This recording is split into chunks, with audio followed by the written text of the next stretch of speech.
নমস্কার বন্ধুরা, শিলাস কিচেনে তোমাদের সবাইকে স্বাগত। তো আজকে ছেলে কি করলো, বললো মা আমি আজকে একটু দেশি চিকেন খাবো।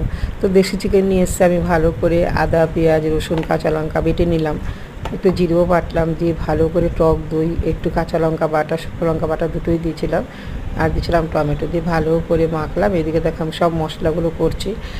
এবার তেলের মধ্যে আমি একটু গরম মশলার 1 চামচ ঘি দিয়ে আর একটু চিনিও দিলাম, দিয়ে ম্যারিনেট করা মাংসটা ছেড়ে দিলাম।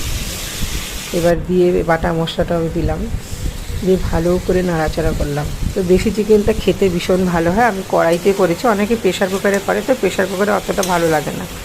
তো যাই হোক, এবার ভালো করে কষতে কষতে গরম জল, পাশে গরম জল করে রেখেছি, গরম জলটা কষা হলে দেবো।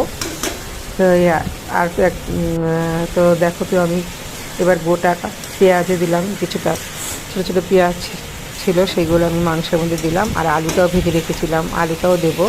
তো দেশি চিকেন খেতে আমার ভীষণই ভালো লাগে। এদিকে কষাটা হয়ে গেছে, গরম জল করে রেখেছি, গরম জলটা এবার দিয়ে দেবো মাংসের মধ্যে। গরম জলটা দিয়ে যখন ফুটে উঠবে তখন আলু আর ঘি গরম মশলা দিয়ে নামাবো। তো তোমরা কে কে দেশি চিকেন খেতে ভালোবাসো আমাকে একটু জানাবে। আমি ভিডিওটা করছি একা একাই করি, কারণ আমাকে কেউ হেল্প করে না। যাই হোক, কেমন লাগে ভিডিওটা একটু বলো, আমার পাশে থেকো। তো সকালে করেছিলাম পরোটা ঘুগনি, আর করেছিলাম তোমার রায়তা, হ্যাঁ, আর সাথে ছিল ফ্রুট স্যালাড। তো যাই হোক, চিকেনটা এবার মোটামুটি আমার হয়েছে। এখন আমি আলুটা দেবো, আলুটা দিয়ে একটু ঘি গরম মশলা দিয়ে নামাবো। আর এদিকে ছেলের জন্য ভাতও করলাম একটু। তো অনেক কিছুই করেছিলাম, রান্না করেছিলাম পালং শাক ভাজা, পাঁচমিশালি তরকারি, ডাল, চাটনি, সেটা পরে তোমাদেরকে শেয়ার করব। তো যাই হোক, দেশি চিকেনটা আজকে সবাই খুব ভালো মতোই খেয়েছে।